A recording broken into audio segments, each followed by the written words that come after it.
I'm Michael Roop. Follow me on Twitter. Roop, there it is, at Mr. Football Today. Let's get right in it. Number one, we have Jonathan Taylor. Listen, if he's not the first one off the board, someone's playing favorites, and that one person's probably going to pick their favorite team later on. Don't worry about it. Snag up Jonathan Taylor. Number two is Derrick Henry. Sure, he had an injury, but he is King Henry. He is going to plow over defenses and score touchdowns. Never sit him on your bench. As long as he's healthy and playing, you're putting him in. Number three is Christian McCaffrey, CMC. He is going to put in the work to stay healthy. He has Baker Mayfield playing for him now, tossing to him, handing him off. Hopefully, he stays healthy all year long. It's been a while since we had some CMC. I really hope he stays healthy this year. Number four, we're going to go with Dalvin Cook. Dalvin Cook is your for sure person that's just going to get you those touches every week. And if anything else, Alexander Mattison is going to be his backup. And Alexander Mattison is a really good handcuff. If Dalvin Cook gets injured, make sure you have Alexander Mattison. Number five is Austin Eckler. Austin Eckler is a touchdown machine. It's a high-powered offense over there. Don't miss out on this guy. He's going to get you those touches. Love me some Austin Eckler. Number six, we have Joe Mixon. Joe Mixon went off last year. He is a bell cow back for sure. He's going to be that guy that's going to get you all the touches, all the touchdowns. Joe Burrow is on fire right now. He's running down the field, so Joe Mixon is going to get some touches and some touchdowns. Don't be afraid of him. Number seven is Najee Harris. Listen, Najee Harris was my vote for Rookie of the Year. My best part about him, he doesn't have any fumbles in the NFL. Think about that. Everybody has at least one. Najee didn't have any last year, and he had better games than somebody else who won Rookie of the Year. But we're not going to mention him because we're talking about running backs. Najee Harris is my guy at number seven. Number eight, we have Aaron Jones. Aaron Jones is going to get a lot more of those passing catches that were left by Davante Adams. Davante Adams left a ton of passes behind. He's going to eat into some of that, and I believe Aaron Jones is a solid pick. Number nine is James Conner. James Conner in Arizona, he's going to be the bell cow back there. He did great when he was in Pittsburgh. I think he's going to be a great addition while waiting for any rush or any pass in that offense. That offense will be high-powered with everybody in it. Number 10, finish up the top 10, Saquon Barkley. I know nobody wants to see this. Barkley is going to go out. He has a couple of coaches there from, Buffalo and some other areas that are just going to be offensive power. I think Saquon Barkley is going to be a big year. He's going to go somewhat early in most drafts. Go ahead and grab him. Number 11 is Nick Chubb. He's still the number one guy there. He's going to be great. Keep up the work there because he will cherish those touches because he is focused. He's in the zone. I mean, he hardly celebrates. He is the guy that's going to get you those touches. At number 12, we have Leonard Fournette. Listen, Brady came off at 12. My last one, I'm going to go ahead and put Leonard Fournette at 12 also. Brady trusts his running back.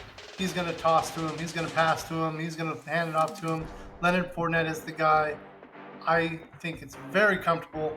If you're not taking him in the first couple rounds, someone else is going to grab him. You're going to be sorry they did. Number 13 is Ezekiel Elliott. He's still the number one guy in Dallas. There's nothing wrong with that. It's not. Maybe he lost a step. I really don't know. Tony Pollard is right there, almost getting just as many yards and touchdowns as him. So it's a little sketchy, but hopefully Zeke pulls it out this year. I think they're going to rely on the running game a lot this year, and hopefully they can pull it off to where Zeke actually lands top 13. I'm even wary of my own spot at this point. But moving on. Number 14, Cam Akers. Okay, I know he was injured. I know he doesn't look good. But everybody's really, really high on him. Everybody's higher than, all the consensus is saying he's higher than where I have him now. And I just have to put him up there because he is the guy there. And he was like the guy coming back from, late in the season. So I'm putting him there just in hopes that he can pull it off. I really have no clue because is he really going to be the guy there? Is he still scared that he's going to get hurt? I don't know. Don't be ginger about it. Just move on to the next one. Number 15, DeAndre Swift in Detroit. Everybody's also high on this pick, and I know I'm just stacking them in a row like a questionable mark. I don't even like the middle round running backs right here. If you don't get a couple of the ones early on, the middle ones I'm a little scared of, but this is where most of them are a little bit higher than where I'm putting them. I'm putting them a little further back. But I think Swift has potential. He looks good. He has been good. I just don't know about that offense of just being, they're not run first at all. So we got to pump the brakes. Another one. Number 16 is Javonte Williams. Listen, there's two people in this backfield, and they're saying everybody's saying, "Oh, Javonte's gonna be the guy." Well, you still have another guy back there that's solid. I mean, why would you think that he's gonna be top 5 running back? I just don't see it. I'm gonna push him down to 16 because we're gonna let Russ cook, I think, and then the running game is gonna be complementary to that. Number 17 is Alvin Kamara. Listen, I don't like having Kamara at 17. I told you this middle round was terrible. So if he has this suspension or whatever it is going to happen, is he going to be back in form, football shape mid-season? I don't know. I know that he has carried his team year in and year out. So that's why I'm putting him here, because I think he can perform at a high level. Number 18 is David Montgomery. I think they have a decent step forward where it's going to be somewhat easy for him, but the offense is just sketchy. I'm a little worried about it, but I believe in David Montgomery. I've been watching him for years, and I think he has the potential to be great. We'll see what the offense actually steps up and does. Continuing with the mid-round questionables. These are kind of all the ones that we're staying away from, but if you haven't picked a running back yet, we're going to do that. Number 19 is Josh Jacobs, Las Vegas Raiders. I like him.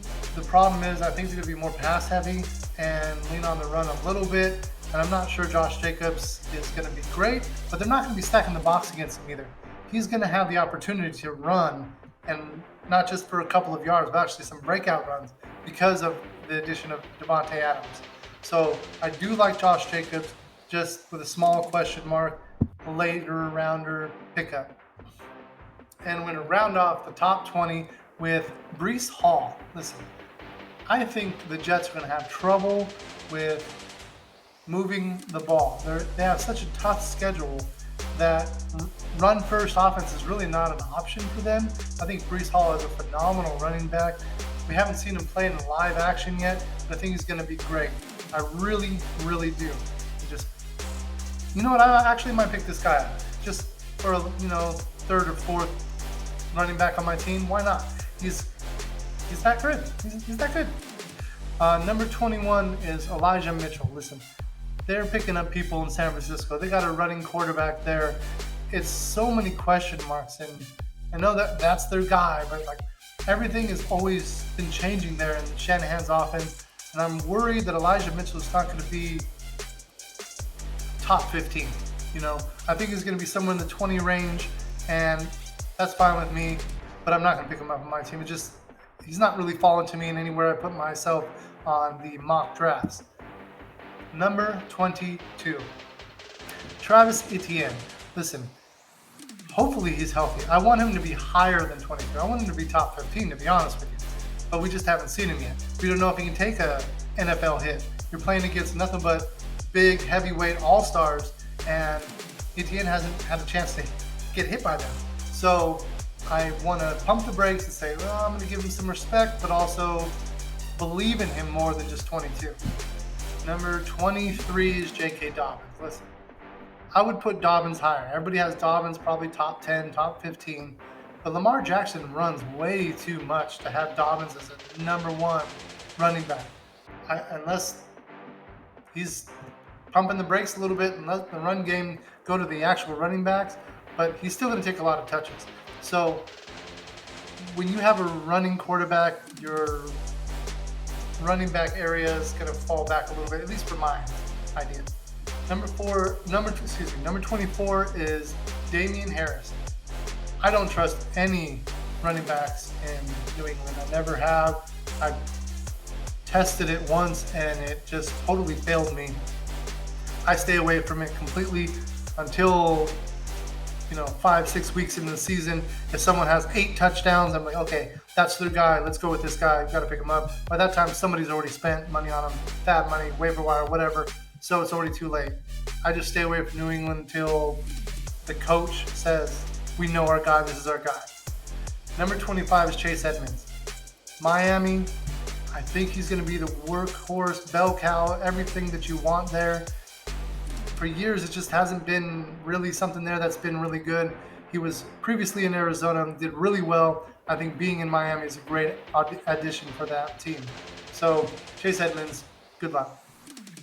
Number 26 is Cordell Patterson. I believe he's just a running back now on some sites. No more running back wide receivers, so it kind of hurts some drafts. Hopefully you got him already in somewhere. But is he going to repeat? We have Marcus Mariota there now. I'm not sure if he's going to be the bell cow back. They got a rookie over there that I think is really going to take that place. Maybe not right away, but by next year, that rookie is going to be the guy. I'm just going to put that out there right now. Come at me. Tell me his name. Find out his name. The nobody names are where the magic happens. That's where you win your league. Right there with the no name. Find him. Tell me what you think. After that, we've got 27, A.J. Dillon. I know another Green Bay running back. He's still going to get the passes. He's kind of like a Pollard, but better in the sense of he has the Green Bay offense around him, and Aaron Rodgers is going to throw him the ball. So I like him there, 27, but he's probably going to be higher than that due to Devontae Adams being gone, maybe a little bit more volume compared to last year. Number 28 is Kareem Hunt. Yes, another Cleveland running back. They are one of the best in the league. So why not put him on here? I know it's sketchy what's happening in Cleveland. We don't know who's going to be the QB from week 1 to week 10 to week 17. Doesn't matter. Still going to get the work. So I like him there. That brings me to number 29, Tony Pollard. We've been talking about him. Tony Pollard's right there with, the Dallas offense. If Zeke goes down, Tony Pollard's the guy. So he's worth to having here and mention later in the rounds. Now, number 30 is Rashad Penny. I know I made this list a little while ago, and since then, all I've been hearing is about Rashad Penny and how much work he has and how much he's going to be the bell cow and blah, blah, blah. I don't know. I still think he's going to be better than his 30 ranking, but he's going to be my sleeper, one of my sleepers, because I got a couple of them in the later rounds. He's not going to be your first round, but he's probably going to be a couple points down below your top 10. Pay attention, he might be the guy. Number 31. This is a bigger sleeper for me. Ronald Jones. Everybody's like, oh, he's got ball issues, can't handle the ball, can't hold on to it, fumbles, can't catch, whatever. KC needs a running back. Clyde Edwards-Helaire is not on this list. He's just not. I just don't believe in him. I don't think he has the size. I don't think he has the depth, the speed. It just hasn't been working for years. What I know Kansas City is being an awesome offense with a running back that you're going to pick in the first couple of picks in the first round, and it just hasn't been there. So I think Ronald Jones is going to take that spot, and he is going to be able to get picked up in the later rounds. Later rounds, you can have an RB1. I know that's difficult to swallow, but what if? What if you have an RB1 in round 10 or 15 or whatever, wherever you can pick them up, depending on the size of your league? Think about that. And you heard it here. And last but not least, number 32, Miles Sanders. Just don't pick up anybody on the running backs in Philly. I just not going to do it. Even in a 12 team, not even in a 14 team. I'm probably going to stay away from it. Passing and Jalen Hurts is probably the most that's going to come out of that. Maybe they'll change their tune this year, but sometimes you just got to believe what happened last year.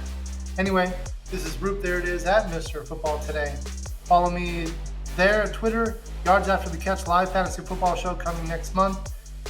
Come come at you with all the information you need, and don't forget some little bit of college chaos in there as well. I'll be coming up with another video. I think next we got wide receivers. Stay tuned.